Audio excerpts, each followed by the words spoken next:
Assalamualaikum warahmatullahi wabarakatuh. Good morning and wishes to thanks to Maimuna Muhayyam for giving us the opportunity to present my video in front of all you, and this time I will discuss about grouping students for different communicative activity. Baiklah, saya akan masuk ke introduction.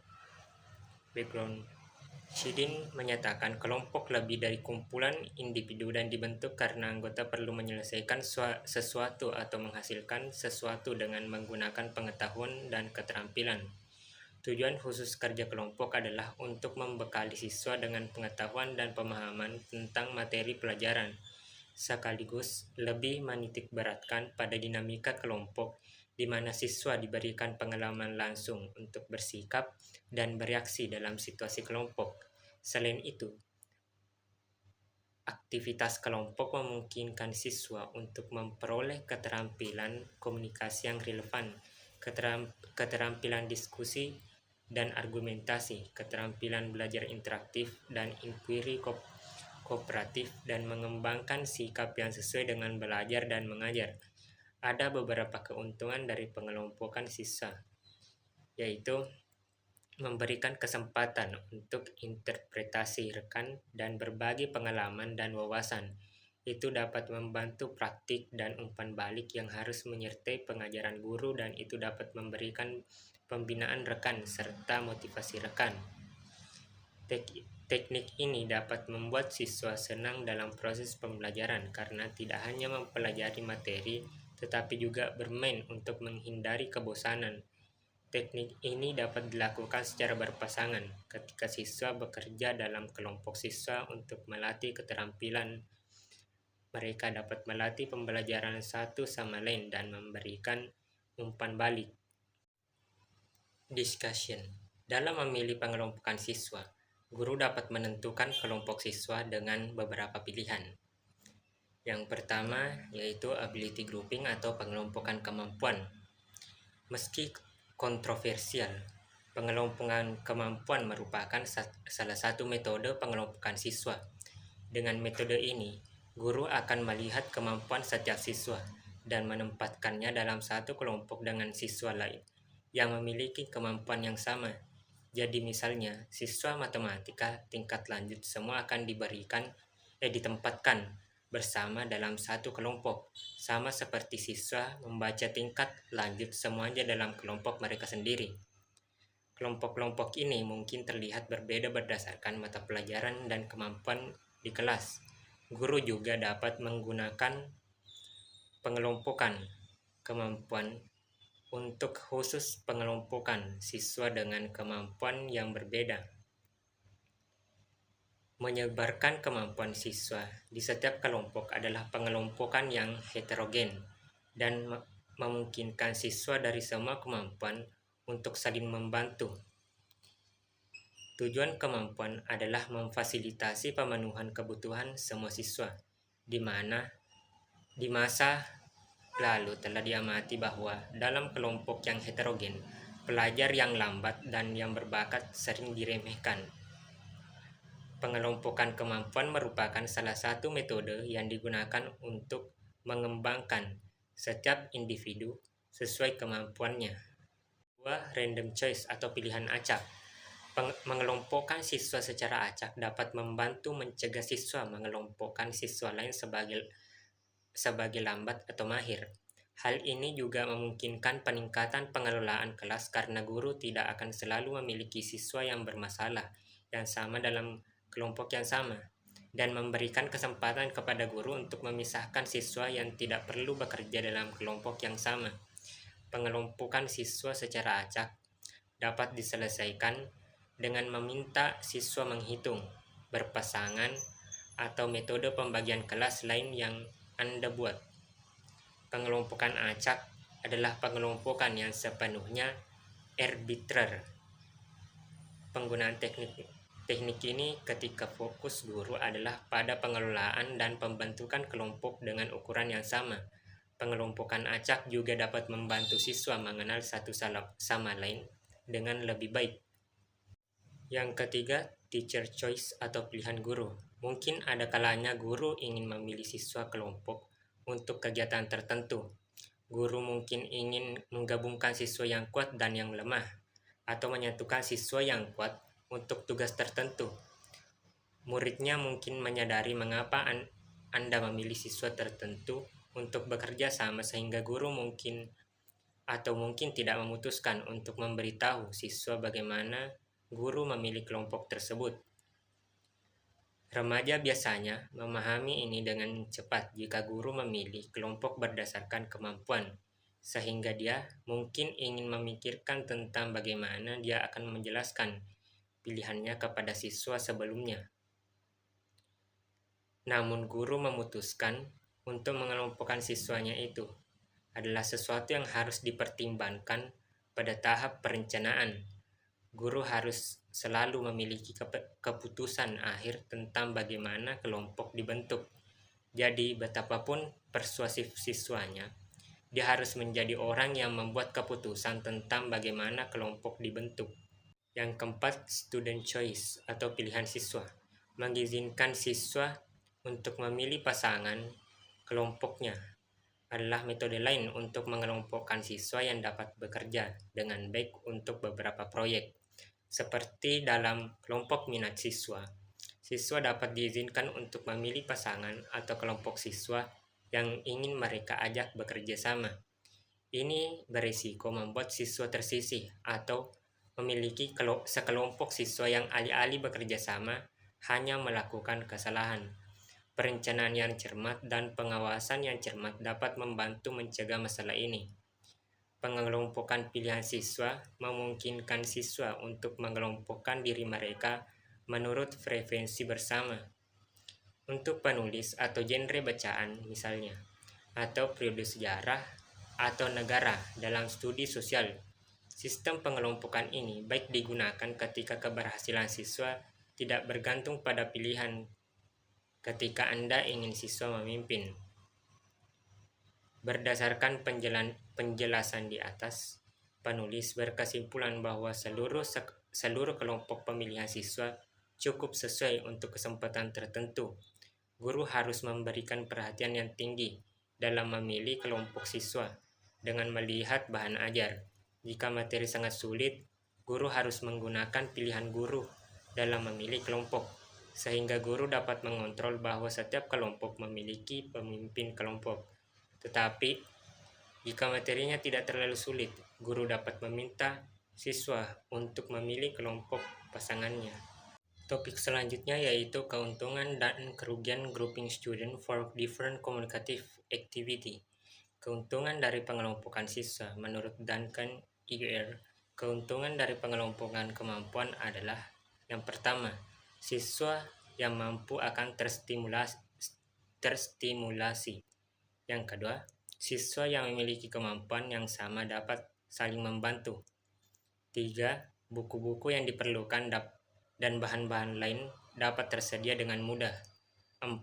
Pengurus dapat memilih guru yang paling cocok untuk kelompok dan guru ini dapat mencurahkan bakatnya kepada siswa yang mampu tanpa harus menyediakan kebutuhan yang berbeda dari siswa yang kurang mampu.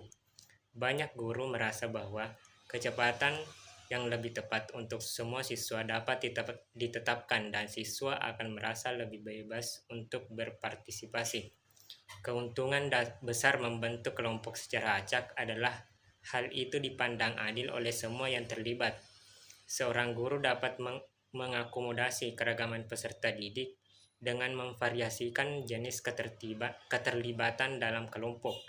Dalam hal ini, dalam struktur kelompok yang berbeda, siswa dapat terlibat secara mandiri, kooperatif, dan kompetitif. Bahkan dengan tugas kelompok, beberapa siswa melakukan pekerjaannya dengan cara yang terisolasi. Beberapa bekerja dalam koordinasi dengan siswa lain, sementara yang lain bersaing dan bekerja untuk menjadi yang terbaik atau tercepat.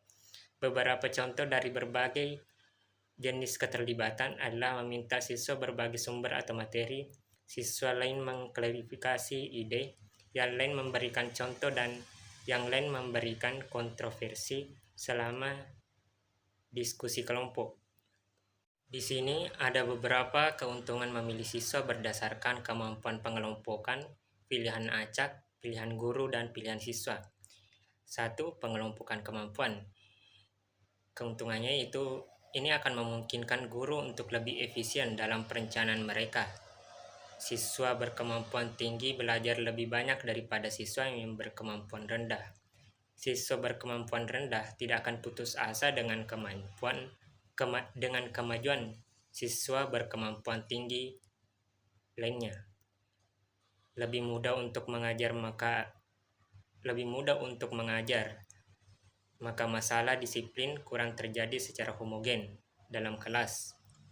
2. Pilihan acak. Ini dapat membantu mencegah siswa mengelompokkan siswa lain sebagai lambat atau canggih. Ini memungkinkan manajemen kelas yang lebih baik karena Anda tidak akan selalu melakukannya. Siswa bermasalah yang sama dan kelompok yang sama. Ini memberi Anda kesempatan untuk memisahkan siswa yang tidak perlu bekerja dalam kelompok yang sama. Ketiga, pilihan guru. Hal ini memungkinkan menyatukan semua siswa berkemampuan tinggi atau siswa berkemampuan rendah untuk tugas tertentu. Ini memungkinkan siswa berkemampuan tinggi untuk berbagi dengan yang berkemampuan rendah jika memang demikian dalam kelompok. Ini membantu guru untuk menciptakan proses belajar mengajar yang efektif. 4. Pilihan siswa. Ini memungkinkan siswa untuk memilih mitra kelompok mereka yang mungkin bekerja dengan baik untuk beberapa orang proyek. Ini memungkinkan siswa untuk mengelompokkan diri mereka sendiri sesuai dengan preferensi bersama untuk sebuah penulis atau genre dalam membaca, misalnya, atau periode sejarah atau negara di penelitian sosial. Sistem pengelompokan ini baik digunakan ketika siswa berhasil tidak bergantung pada pilihan ketika Anda ingin siswa memimpin. Kelemahan dari pengelompokan siswa menurut Slavin dan Braddock, pengelompokan berdasarkan kemampuan adalah tidak efektif. Ini berbahaya bagi banyak siswa dan menghambat perkembangan rasa hormat antar ras, pengertian, dan persahabatan, merusak nilai-nilai demokrasi, dan berkontribusi pada masyarakat yang terstratifikasi. Di sini ada beberapa kerugian memilih siswa berdasarkan pengelompokan kemampuan, pilihan acak, pilihan guru, dan pilihan siswa. A. Pengelompokan kemampuan. Kritik terhadap pengelompokan kemampuan dapat diringkas sebagai berikut. Peluang untuk mempelajari salah satu hasil paling jelas dari pengelompokan kemampuan tingkat instruksional adalah bahwa siswa dalam kelompok berkemampuan rendah terpapar materi yang jauh lebih sedikit dan kualitas instruksi yang lebih rendah daripada siswa kelompok kemampuan menengah atau tinggi. Prestasi. Dia berpendapat bahwa argumen pro pengelompokan terutama berkaitan dengan efektivitas dan argumen anti pengelompokan terutama berkaitan dengan kesetaraan dan nilai-nilai demokrasi. Dia menyatakan lebih lanjut bahwa pendukung pengelompokan kemampuan gagal memenuhi beban pembuktian ini dengan jelas menunjukkan efektivitas pengelompokan yang memungkinkan untuk mengorbankan kebutuhan orang yang berprestasi rendah demi orang yang berprestasi tinggi. Keterampilan tinggi rendah. Siswa dalam kelompok berkemampuan rendah cenderung terpapar lebih banyak keterampilan tingkat rendah daripada siswa di kelompok menengah dan tinggi. Pemisahan. Salah satu efek yang paling konsisten dari pengelompokan kemampuan adalah membuat kelas yang memiliki jumlah yang tidak proporsional dari kelompok ras atau sosial yang sama, harga diri dan perasaan rendah diri, dan ketidakberdayaan. Mungkin hasil siswa dalam kelompok berprestasi rendah, kenakalan, dan putus sekolah. Siswa di jalur rendah masih lebih cenderung nakal daripada siswa lain dan cenderung tidak menyelesaikan tugas mereka. B. Pilihan acak. Perlu lebih banyak waktu untuk mengetahui karakteristik anggota kelompok. Ini mungkin menempatkan siswa bermasalah dalam kelompok yang sama. Perlu lebih banyak waktu untuk menggabungkan ide karena beberapa pertimbangan mungkin terjadi. C. Pilihan guru. Mungkin siswa merasa tidak nyaman dengan kelompok mereka. Siswa tidak boleh bekerja berdasarkan keinginan guru. D. Pilihan siswa. Siswa akan selalu menempel pada orang yang sama dengan cara yang sama. Jika guru membiarkan mereka memilih di mana mereka duduk di kelas, mereka akan selalu duduk di tempat yang sama. Bahayanya, dengan membiarkan siswa memutuskan dengan siapa mereka ingin bekerja dalam kegiatan, adalah bahwa hal itu akan selalu sama. Oleh karena itu, kelompok pertemanan akan terbentuk di dalam kelas. Ini tidak akan menguntungkan grup secara keseluruhan dalam jangka panjang. Teman mungkin tidak selalu bekerja sama dengan baik. Jadi meskipun guru mungkin memutuskan untuk membiarkan siswa memutuskan dengan siapa mereka bekerja, Anda mungkin tidak boleh membiarkan mereka memilih sepanjang waktu. Topik selanjutnya yaitu kegiatan komunikatif untuk pengelompokan siswa. Kegiatan komunikasi memungkinkan peserta untuk fokus pada keterampilan ini dan memahami dampaknya terhadap efektivitas komunikasi. Kegiatan komunikasi yang efektif bekerja dengan baik untuk kelompok dari segala usia, termasuk siswa di kelas dan rekan kerja di tempat kerja. Sesuaikan kegiatan ini agar sesuai dengan latar, usia, dan minat khusus para peserta. Dalam proses pengajaran bahasa Inggris, dengan mengelompokkan siswa untuk kegiatan komunikatif yang berbeda, guru harus meningkatkan keterampilan siswa. Keterampilan paling penting utama yang harus ditingkatkan adalah keterampilan lisan dan tulisan. 1. Kegiatan komunikatif dalam keterampilan lisan. Berikut adalah beberapa kegiatan yang dapat meningkatkan kemampuan siswa dalam keterampilan lisan, seperti story, forming identifikasi objek, dan role play. A. Cerita. Anak-anak suka mendengarkan cerita, tapi bagaimana dengan membuat cerita mereka sendiri? Latihan ini semata-mata bergantung pada interaksi verbal anak untuk membentuk sebuah cerita. Ceritakan inti cerita kepada anak-anak sebelum memulai permainan. Potong beberapa gambar dari cerita yang sama dari sebuah buku, atau Anda bahkan dapat membuat sketsa sendiri dan mengeliminasinya. Sebarkan semua potongan gambar di depan sekelompok kecil anak dan minta mereka menyusunnya dalam urutan cerita yang baru saja mereka dengar, dengan berkomunikasi satu sama lain. Setelah semua selesai melakukan ini, mintalah masing-masing untuk menceritakan bagian cerita mereka melalui gambar. B. Identifikasi objek. Keterampilan ini lebih efektif jika dilakukan dalam grup. Jadi untuk ini, Anda harus memiliki grup yang terdiri dari setidaknya 5 hingga 7 pemain. Lipat buta salah satunya dan buat dia berdiri di sudut ruangan. Pertahankan sebuah benda yang membutuhkan deskripsi yang rumit untuk dipahami dan diidentifikasi, seperti lampu, komputer, kipas, meja, pemanggang roti, dan lain-lain. Sekarang mintalah siswa lainnya untuk mulai menjelaskan ciri-ciri benda tersebut satu persatu kepada orang putih yang terlibat satu. Dia juga dapat mengajukan pertanyaan untuk menjelaskan lebih lanjut dan mengidentifikasi objek dalam waktu yang ditentukan. C. Permainan peran latihan. Bermain peran membantu mengembangkan kepercayaan diri dan menyempurnakan keterampilan, sehingga membuat seseorang lebih ekstrovert.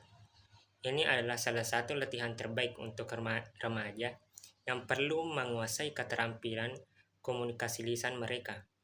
Pelatih perlu memberikan situasi kepada kelompok yang terdiri dari 4-5 orang. Situasi tersebut dapat berupa telekonferensi, menghadapi klien yang sulit, menjual produk, dan lain-lain, di mana para pelaku perlu berinteraksi dan menerapkan teknik komunikasi verbal untuk berkomunikasi secara efektif. 2. Kegiatan komunikatif dalam keterampilan menulis. Ada siswa yang suka menulis tentang kehidupannya, tetapi ada juga yang tidak suka menulis, sehingga guru harus memberikan metode yang tepat untuk meningkatkan kemampuan siswa. Di bawah ini adalah salah satu kegiatan yang dapat meningkatkan keterampilan menulis siswa. Menulis buku harian. Keterampilan menulis untuk berkomunikasi juga memiliki peran yang sama. Seorang remaja yang pandai dalam komunikasi lisan, tetapi di bawah rata-rata secara tertulis, mungkin menghadapi kegagalan dalam banyak tahap. Untuk meningkatkan aspek komunikasi ini, menulis buku harian dapat menjadi salah satu kegiatan paling efektif yang juga akan meningkatkan keterampilan menulis. Tidak ada aturan untuk menulis di buku harian. Mereka hanya perlu menuliskan apa yang dirasakan tentang hari itu. Menulis buku harian harus ditanamkan dalam kehidupan sehari-hari. Kegiatan di atas efektif dalam meningkatkan kemampuan siswa dalam menulis atau keterampilan menulis karena dapat membuat siswa kreatif, meningkatkan kosakata mereka dan menyadarkan mereka bahwa menulis adalah salah satu kegiatan yang menyenangkan. 3. Tips menggunakan kegiatan komunikatif. Hal ini menuntut guru untuk menerapkan kegiatan komunikatif ke konteks kelas sekolah menengah. Sebagian karena siswa sekolah menengah diketahui salah menafsirkan instruktif. Untuk memastikan bahwa siswa memahami kegiatan penting untuk A. Berikan satu instruksi pada satu waktu. Pastikan untuk instruksinya sangat jelas. Perhatikan bahwa contoh kegiatan komunikatif yang tercantum di bawah ini telah dipecah menjadi langkah-langkah sederhana yang dapat diikuti siswa. B. Ajari siswa secara bekerja berpasangan sebelum meminta mereka bekerja dalam kelompok kecil grup. C. Pastikan ada sinyal yang telah ditentukan sebelumnya untuk menenangkan siswa jika mereka terlalu berisik. Misalnya, Anda mungkin ingin mengangkat tangan kanan sebagai isyarat agar orang lain juga mengangkat tangan kanan mereka dan berhenti berbicara. Dengan cara ini akan dapat memberitahu siswa untuk diam atau memberikan instruksi selanjutnya tanpa berusaha berteriak mengatasi kebisingan. Kesimpulan, pengelompokan kreatif adalah alat diferensi alami. Ini memungkinkan siswa untuk berpartisipasi pada tingkat keterampilan mereka dan pada kekuatan mereka dan pada gaya belajar mereka. Satu-satunya hal yang harus dilakukan guru adalah mengatur kelompok dan melatih siswa dengan cara terbaik untuk menyelesaikan pekerjaan dengan kelompok. Sebagian besar pembahasan di atas membantu memperkuat pemahaman saya tentang keragaman dalam pengelompokan berdasarkan kemampuan, minat, dan gaya belajar untuk membedakan konten, proses, dan produk. Diasumsikan bahwa ketika tujuan kegiatan belajar kelompok adalah untuk membantu siswa yang kesulitan, maka kelompok yang heterogen dapat membantu. Sebaliknya, bila tujuan kegiatan belajar kelompok adalah untuk mendorong kelompok berkemampuan sedang belajar pada tingkat tinggi, maka pengelompokan homogen akan lebih baik. That was the discussion about grouping students for different communicative activity. Thank you all for your attention. Wassalamualaikum warahmatullahi wabarakatuh.